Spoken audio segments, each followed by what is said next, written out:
Ya Allah, kok malas banget mau sholat.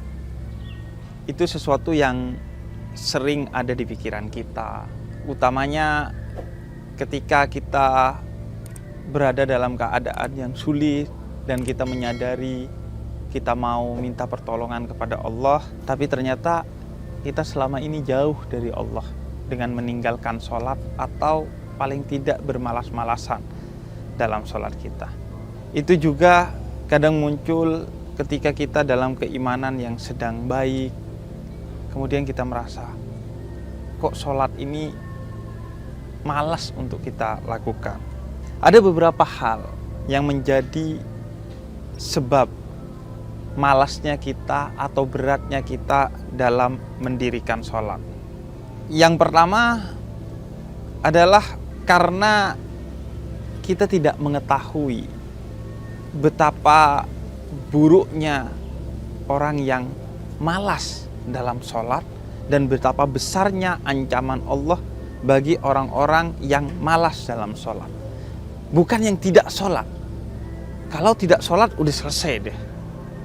Tapi orang yang malas sholat pun Allah begitu tegas dalam menekankan ke mereka betapa buruknya orang-orang yang malas dalam sholat. Dalam surat Al-Ma'un ayat keempat, Allah menyebut orang yang malas dalam sholat itu sebagai orang mendustakan agama. Artinya dia muslim tapi tidak mau menjalankan perintah utama dari Islam. Dalam surat An-Nisa 142, Allah menyebut orang-orang yang malas dalam sholat itu sebagai orang-orang yang munafik. Artinya dia mengaku muslim tapi tidak menjalankan perintah utama dengan baik dari keislamannya. Dalam surat At-Taubah 54, bahkan Allah menyerupakan orang-orang yang malas dalam sholat sebagai orang yang menyerupai orang-orang kafir. Karena jarak pertama dan utama antara kita sebagai muslim dan kekafiran adalah pada sholat itu sendiri.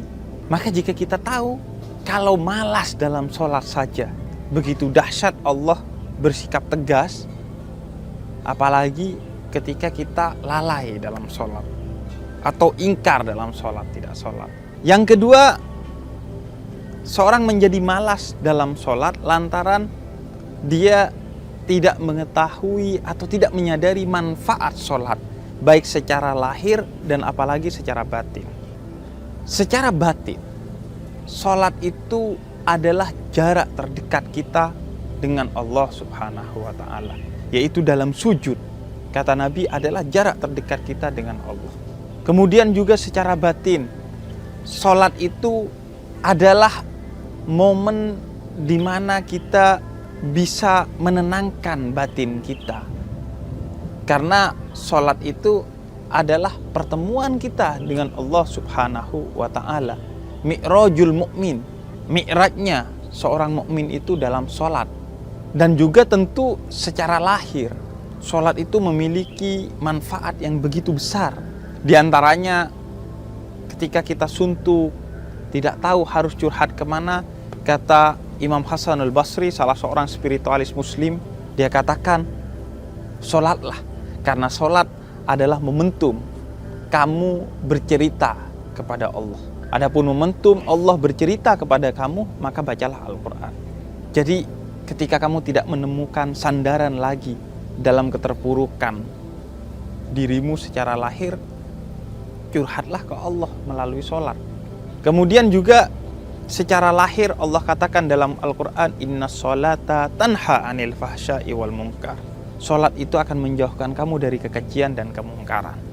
Bisa jadi kamu masih main judi, bisa jadi kamu masih berzina, bisa jadi kamu masih melakukan kenakalan ini dan kenakalan itu. Tapi percayalah, jangan lepaskan dirimu dari sholat.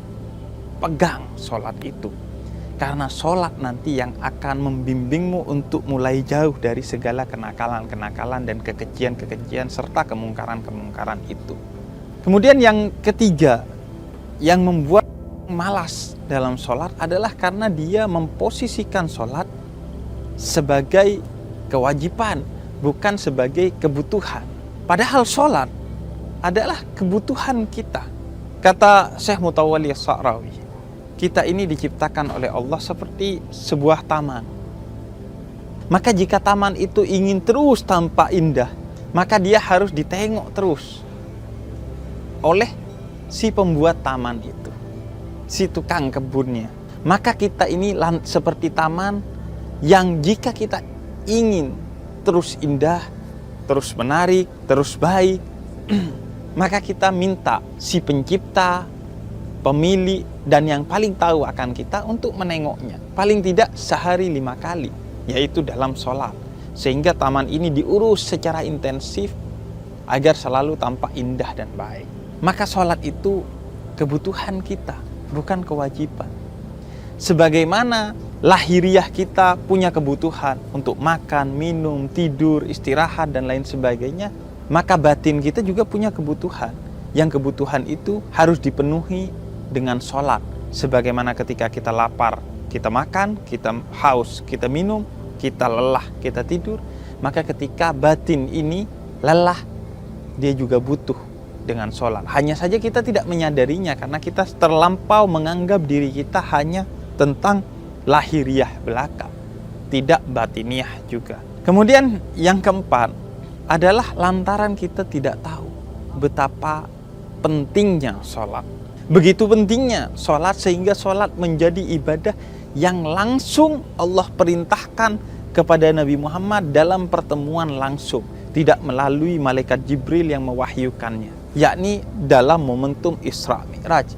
Allah memanggil Nabi Muhammad untuk bertemu langsung dalam perjumpaan yang terdekat yang pernah dicapai oleh manusia. Wa qaba qausaini au adna, sangat dekat dengan Allah, dan Allah memerintahkan kita sholat. Maka ibarat kata Nabi Muhammad sedang traveling pada saat itu, mega traveling Isra Mi'raj, maka oleh-oleh terbaiknya, mega oleh-olehnya adalah sholat. Apakah kita akan mengabaikan, bermalas-malasan dengan oleh-oleh terbesar yang diberikan oleh Nabi Muhammad tersebut, yang itu diberikan oleh Allah? Kita tidak tahu pentingnya sholat. Padahal kata Syekh Mutawalli Sa'rawi juga, rukun Islam itu ada 5. Tapi rukun Muslim itu bisa jadi hanya 2. Rukun Islam itu ada syahadat, sholat, puasa, zakat, haji. Tapi seorang Muslim belum tentu bisa zakat jika dia miskin. Belum tentu bisa berpuasa Ramadan jika dia sakit di bulan Ramadan atau dia sedang bepergian. Belum tentu bisa haji jika dia tidak memiliki biaya haji. Maka rukun yang pasti bagi seorang Muslim tidak bisa ditinggalkan adalah yang pertama syahadat, dan yang kedua sholat. Mau dalam keadaan sakit, Anda harus tetap sholat. Mau dalam keadaan tidak mampu, Anda harus tetap sholat. Mau dalam keadaan semiskin apapun, Anda harus tetap sholat dan bersemangat dalam sholatnya. Dan bahkan kalau syahadat itu hanya sekali seumur hidup, namun sholat paling tidak 5 kali setiap hari. Betapa pentingnya sholat, sehingga semua rukun Islam itu ada pada sholat. Di sholat kita membaca syahadat. Di sholat kita berzakat, menzakatkan waktu kita yang seharusnya digunakan untuk hal lain, kita gunakan untuk sholat. Di sholat juga kita berpuasa karena dalam sholat dilarang makan dan minum. Di sholat juga kita berhaji karena sama-sama menghadap ke Ka'bah. Maka inilah signifikansi sholat yang kalau kita tahu, kita tidak akan bermalas-malasan. Saya pernah bertemu dengan seorang ulama Indonesia yang sudah tua, dan dia kakinya sudah tidak begitu kuat. Kalau untuk berjalan saja dia sudah gemeteran. Ketika dia duduk bersama, semua orang duduk di bawah, dia duduk di atas karena tidak mampu lagi duduk di bawah. Namun ketika dia sholat, dia berdiri, dia ruku, dia sujud, dia duduk di antara 2 sujud, dia melakukan semuanya seolah-olah seorang yang sehat. Kemudian kata dia, saya tidak malu terlihat lemah di mata manusia yang tidak pernah memberi saya makan, tidak pernah memberi saya minum, tidak pernah memberi saya rezeki. bahkan tidak peduli dengan saya. Tapi saya malu terlihat lemah di mata Allah Subhanahu wa ta'ala. Maka saya tidak mau terlihat lemah. Meskipun dia mendapatkan hak dalam Islam untuk sholat duduk, tapi dia tetap berdiri. Karena dia tahu betapa agungnya sholat. Sebagaimana Nabi Muhammad. Meskipun beliau telah dijamin masuk surga, tapi beliau bukan hanya tetap sholat wajib, tapi beliau tetap menjalankan sholat sunnah yang begitu panjang sebagaimana diceritakan oleh Sayyidah Aisyah. Setiap malam beliau melakukan sholat sunnah begitu panjang. Mengapa? Karena ada kedahsyatan yang tersimpan di balik sholat, yang jika kamu percaya kepada ulama dan Nabi Muhammad, maka ketahuilah bahwa mereka adalah orang-orang yang menjaga sholatnya. Dan pada akhirnya jika kita butuh healing dalam hidup ini secara lahir, maka batin kita pun butuh healing. Healingnya lahir adalah dengan jalan-jalan ke satu kota, ke satu tempat yang indah dan lain sebagainya. Maka healingnya batin adalah dengan kita sholat. Ada meditasi di dalamnya. Di dalamnya pikiran kita menyatu.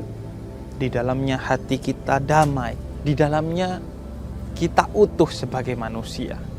Kita rehat sejenak dan menyadari bahwa kita manusia yang tidak ada apa-apanya kecuali jika Allah memberikan kekuatan kepada kita. Itulah pentingnya sholat. Kita mengambil privilege kita sebagai hamba Allah Subhanahu wa ta'ala. Adakah privilege yang lebih dari itu? Maka jangan malas